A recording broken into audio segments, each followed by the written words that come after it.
Dr. Huss, looking at how this new clinic was designed and how it operates, how would you articulate or quantify the benefit to the patients in terms of waiting time or other things that are good for them?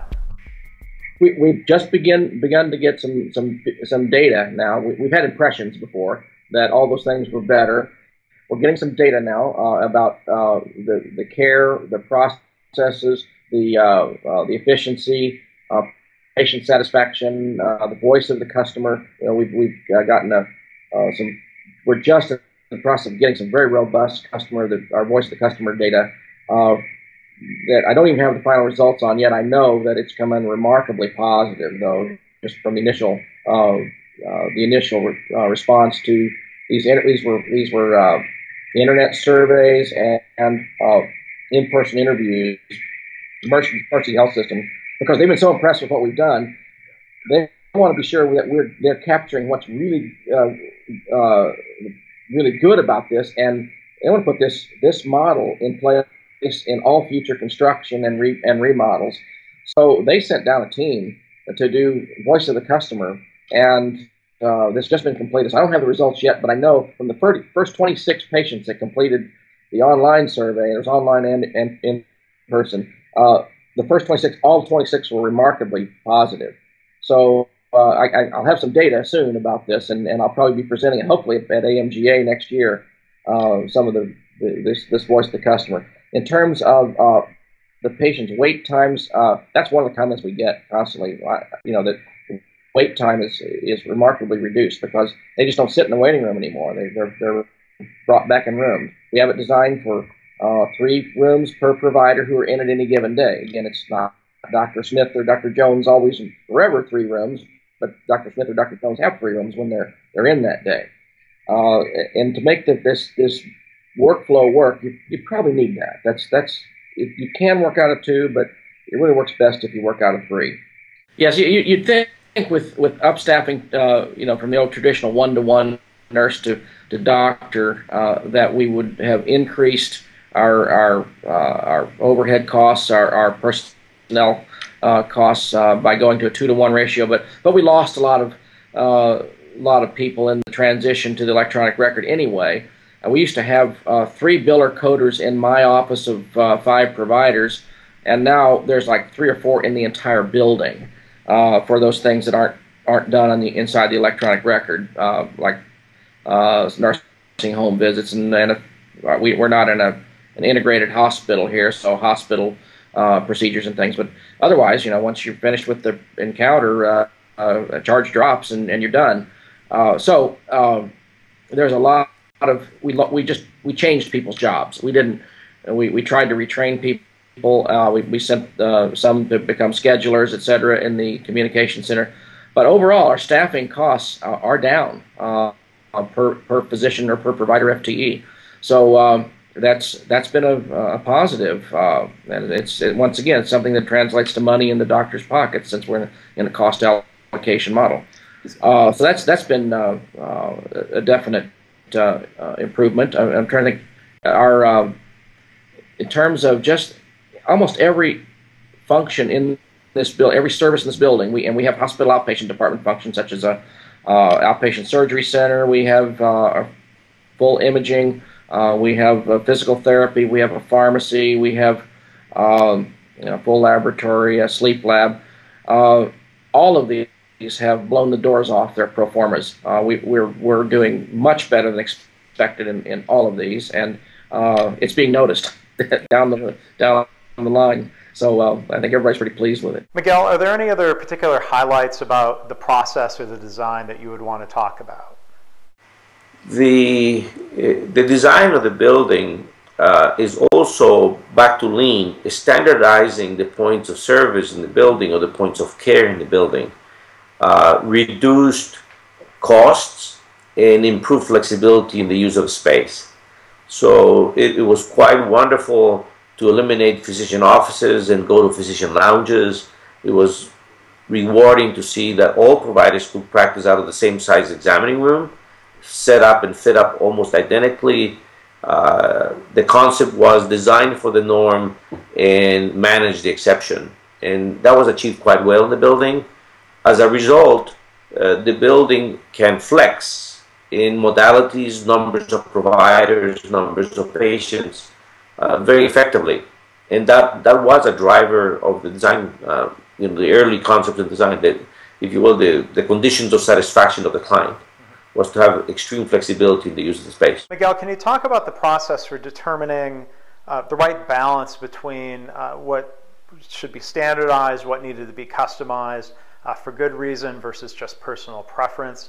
I mean, if we look at how Toyota defines standardized work, even in books like Toyota Talent, they emphasize that standardized doesn't necessarily mean completely identical. So talk to us a little bit about how you worked through some of that gray area. Traditionally, examining rooms vary in size from as little as 9 by 9, those are feet, by as large as maybe 10 by 12, 10 by 14.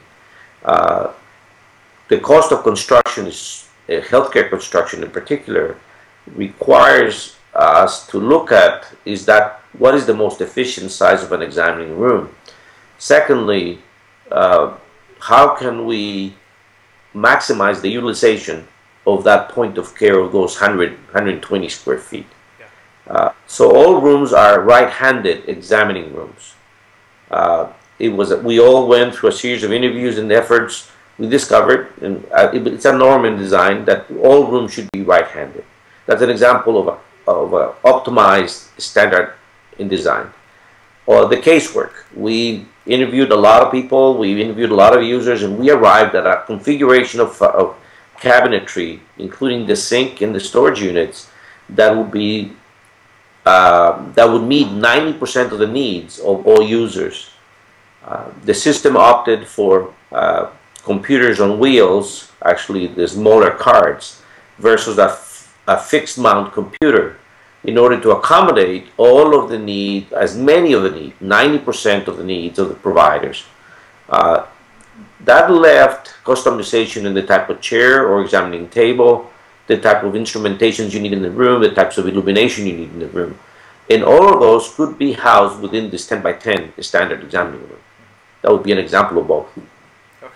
So Miguel, if we look at the near future, the long-term future of healthcare design and construction, do you think the approach that you took here with St. John's Rolla is still very much an anomaly? Is this the trend? Do you see more work like this going forward? The magazines, the literature, seminars, conferences are all pointing to Lean Six Sigma efforts. Healthcare is 17% of GDP. It is too large a number. We must, not only the providers, but anybody involved in the industry is now focused on how to reduce those costs. As a result, Lean is getting tremendous attention at all levels. Not only the delivery side of buildings, but the operation of buildings. Efficiencies is beginning to have second looks. The transformation of the reimbursement systems in healthcare are going to affect the way we design our buildings. So as an example, telemedicine has arrived, and I believe CMS has introduced compensation methods so that the provider would be compensated adequately for a telemedicine encounter, whereas up until recently, he would not be reimbursed. Technology is playing a major role in transforming buildings, and I believe that trend will continue, not only in what we call treatment side, preventive side, but pharmaceuticals are preventing disease. There's all kinds of research coming. Fortunately for those of us in healthcare, we have lots of change ahead of us, and at the same time, almost insatiable need to keep pace with those transformations. We've been lucky to introduce similar changes in most of our clients, or with most of our clients currently. Now, looking across the expected life cycle and lifespan of a building like this and other potential technology changes, how did you try to take some of that into account in terms of flexibility or future capability that a building like this is going to have? Many years ago, the industry struggled with just how much customized, how much to customize a solution, given the almost underwritten mandate in healthcare change will happen. So we design buildings, and I think the industry does in general, that are a lot more flexible structurally. The superstructures of modern buildings, healthcare buildings, are either on a 30 by 30 grid or a 33 by 33 grid metric, which has been found to be fairly flexible, adapting uses within. So we're using demountable system, prefabricated systems as demising walls versus permanent systems. That adds flexibility. The environment awareness is also making us design 7,500-year buildings versus life of mortgage buildings. We used to be a consumer society. Let's build a building every 20 years. Everybody's good. Everybody gets jobs. The banks are happy. They place mortgages. But that is not tenable anymore. We don't have the resources in the world to do that. So the buildings today are designed for longer lives with adaptable systems or almost living systems. Systems that are not as rigid or as permanent. Things that we can adapt and modify. Sometimes people forget there are examples in the American construction, the world construction for that matter, of that. You know, the Golden Gate Bridge, for example, is a building, is a structure that is preserved with deliberate effort and maintenance. Buildings should be the same way. They should be treated the same way. Dr. Huss, looking at this whole project, the workflow changes and the design, I assume this was more than just a one-time improvement effort. Can you talk a little bit about some of the ongoing continuous improvement efforts that were hopefully spurred from work like this? Right, and what we have our lean team, if you will, our lean operational performance improvement team, we call them OPI team. They're the Lean Six Sigma black belts in our system, and they're here pretty regularly working on various aspects to continue to improve our lean operations, and working with areas of trouble spots, which I might be currently orthopedics has had a little bit more trouble with the flows, and they tend to back up into the Galleria. They're about the only ones that do, but that's, even since that started, that problem has been rectified, and we're working on the scheduling. You schedule, instead of the old ways of scheduling, these old I call them outmoded ways now, these wave and modified wave models of scheduling that were all about the physician. You know, it's make it convenient for the physician, line the patients up, have them ready when I get in there, rather than something that's patient-centered, and it's a pull method rather than push method. That's the old push method. Yeah. And setting up a pull methodology of getting the patients at a sequence at a pace that you can actually see them, scheduling them at that pace. You still wind up seeing the same number of patients at the end of the day. You're just providing for much more patient-centered care. And so we've got the lean team working on various projects as we go.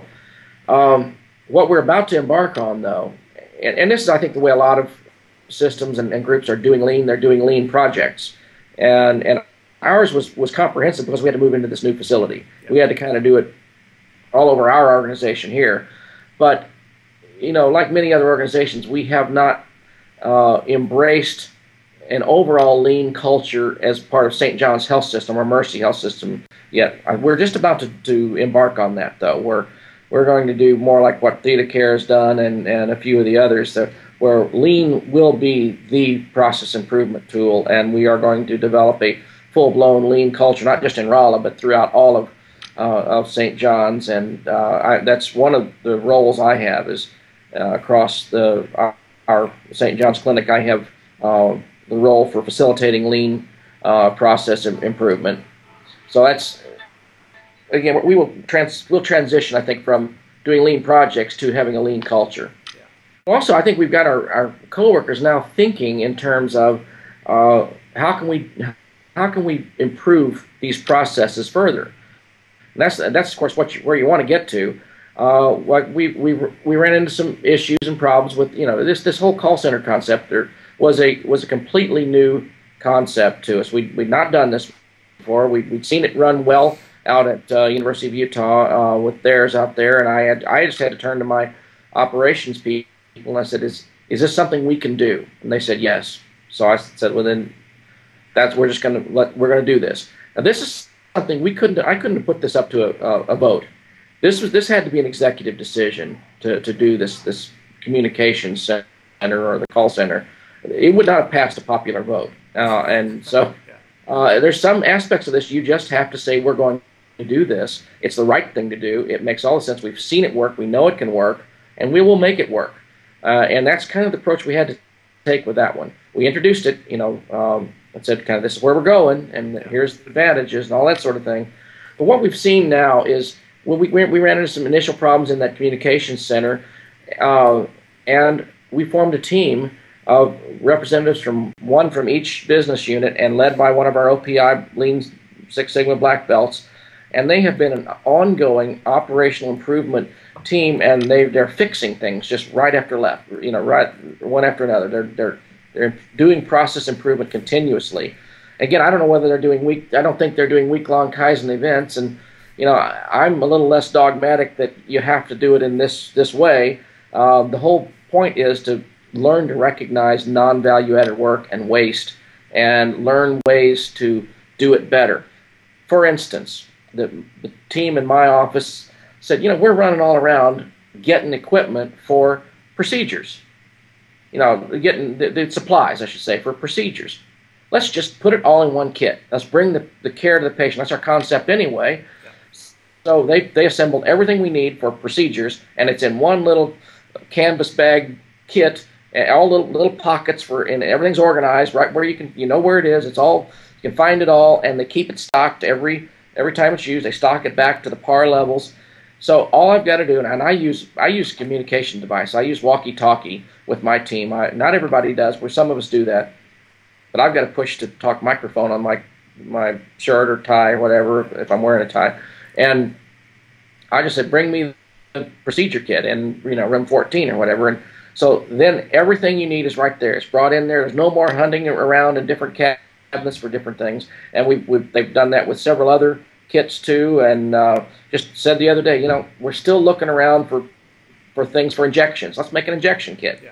So it's this kind of stuff. These are just do-its, but they're thinking lean. So that's been a benefit we've seen. Dr. Huss, some final thoughts. Do you have any advice for your peers that are looking to go through a design and construction and hopefully some sort of lean redesign process in the future?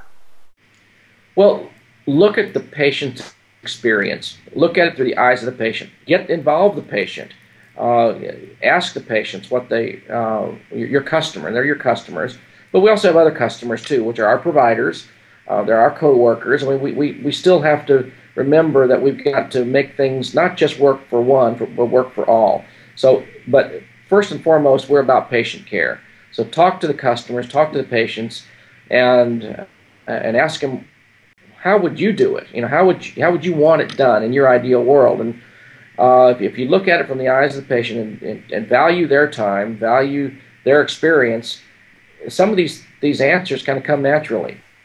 So that's the key to me. And Rob Lloyd from the University of Utah said it best. It's the patient-centered, physician-efficient visit. That's what we've created, and our goal was be patient-centered but yet efficient to the providers. And he coined that term, and I've used it many times. And one thing about it, in medicine, we have no problem with plagiarizing good ideas. And I got to give some credit to Rob and his team out there at University of Utah. We saw some things we really liked. We improved on them, I think, and maybe they'll come back and see what. And he wants to come back and see what we've done to improve on that. But that's how you learn and you improve. Go and visit others that have done improvements, and we're certainly happy to host, but see what others have done and then do it better.